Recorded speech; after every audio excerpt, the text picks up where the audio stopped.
You know, every single name we hear, every name we carry, tells a story. It's kind of like a puzzle, a little piece of history, just waiting for someone to solve it. And today, that's exactly what we're going to do. It's a pretty cool question when you think about it, isn't it? Our names connect us to culture and to history in ways we might not even realize. I mean, they're way more than just labels, right? So, for this explainer, let's become detectives. Our case, this one. Full name, Gregory John Philipose. We're going to break it down, piece by piece, and uncover the story that's hiding inside. Let's get started with our first clue. First up, Gregory. This name just sounds strong, doesn't it? It has this vibe of responsibility, almost like a character from some epic tale.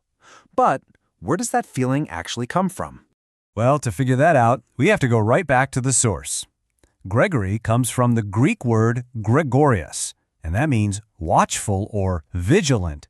It's literally the name for someone who's on the ball, someone who is paying close attention. And this is where history really locks in that meaning. The name was carried by some really influential saints and popes who were seen as these spiritual guardians for their communities. So over time, the name itself became tied to this idea of a watchful protector. Okay, let's move on to the second piece of our puzzle, the middle name, John. Now, John is so common, so classic, you might think its meaning is pretty straightforward, but nope, it holds a really profound message. The secret is hidden in its ancient Hebrew root, Yohanan. And this translates to God is gracious. So it's not just a name, it's a statement of faith. It's like a little prayer that a person carries with them their whole life. And you can bet its popularity is no accident. I mean, it was carried by two of the absolute biggest names in Christianity, John the Baptist and John the Apostle. Their influence basically launched the name into the stratosphere, making it one of the most popular, most enduring names in the world.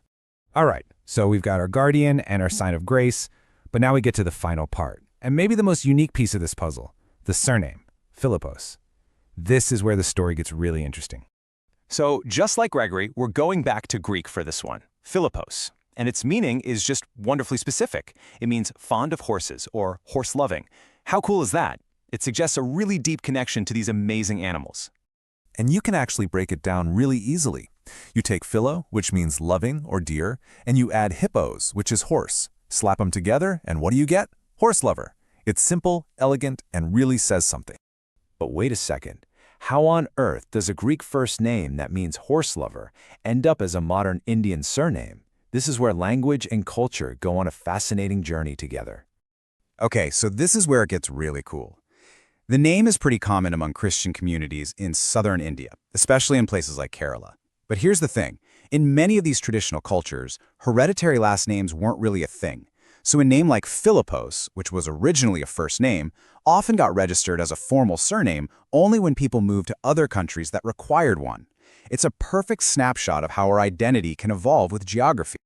All right, we've gathered all our clues. We've got the watchful guardian, the sign of grace, and the horse lover's legacy.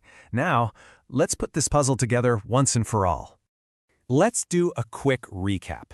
First, we have Gregory, meaning watchful and alert. Then we add John, which is a declaration that God is gracious. And we top it off with Philiposes, the legacy of being fond of horses. Each part is its own little story. And when you put all of that together, what's the full story? Well, the name Gregory John Philipose tells the tale of a watchful and alert individual experiencing God's grace with an affinity for horses. It's this complex, beautiful identity woven together from Greek, Hebrew, and Indian history. So, the next time you hear a name, or even just say your own, remember you're speaking a piece of history. It's a puzzle full of clues about faith, culture, and yeah, maybe even a love for horses. Which just leaves one big question, right? What hidden story does your name tell? Thanks for digging in with me.